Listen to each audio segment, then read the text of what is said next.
Welcome viewers. Russia's defense ministry has revealed a host of occupations that will be exempted from the consumption aimed at boosting its war effects in Ukraine. IT workers, bankers and journalists working in state media will escape the partial mobilization announced by President Vladimir Putin on Wednesday. Around 3 lakh citizens face being called upon as a part of the drive. The move has prompted a rush towards border as a young man attempted to evade the draft. Announcing the exemptions on Friday, Russia Defense Ministry said employees must comply list of workers who meet the criteria and submit it to its offices. But it accepted some sectors had to be excluded to ensure the work of specific high-tech industries as well as Russia's financial system. Some commentators have observed that the text of mobilization decree has been left vague, potentially allowing it to be widened if necessary. And one paragraph remains entirely classified. Kremlin spokesperson Dmitry Prokofiev said on Friday the referred to the total number of Russians that could be conscripted, which is said could not be disclosed. Earlier, the independent newspaper Novaya Gazeta has reported, citing an unnamed government source, that the redacted section allowed for a call-up up to million people rather than the reported 3 lakh people. Russian men are continuing to try to flee the country to avoid being called up by recruiters for the country's first military mobilization since World War II. In the south, miles-long quests of traffic have formed in the borders crossing between Russia and Georgia. Some of those heading into neighboring country have sued bicycles to bypass lines and cars, even a ban on crossing on foot, which other reporting wait of up to 12 hours. When asked about the war, one man who did not wish to be named told the news channel had known it happening, but until Mr. Putin's declaration of partial mobilization, it had not been his concern. A Russian student who also did not want to be identified said the people had woken up.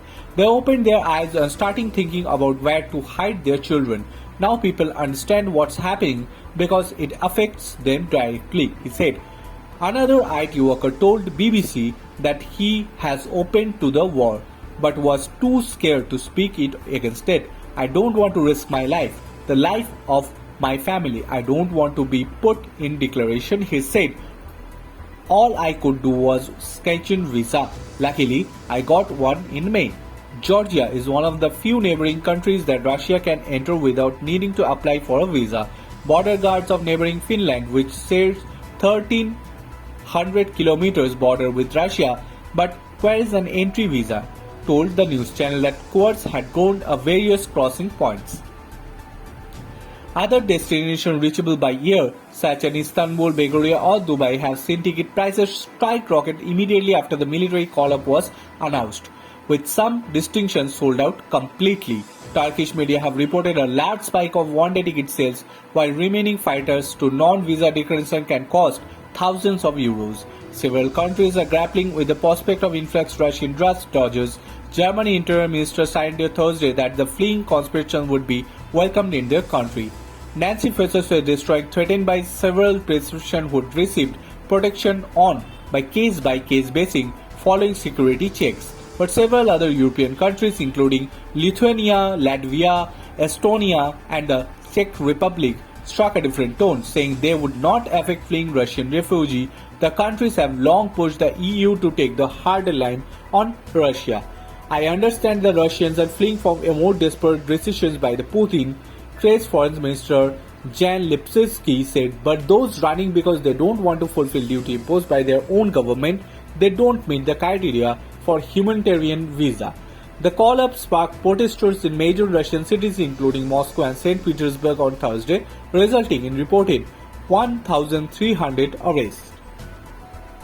There were also reports from Russia that some of those detained for protesting had been handed draft papers while the custody at police stations walked about the reports. Mr. Pevkov said the doing was not against the law.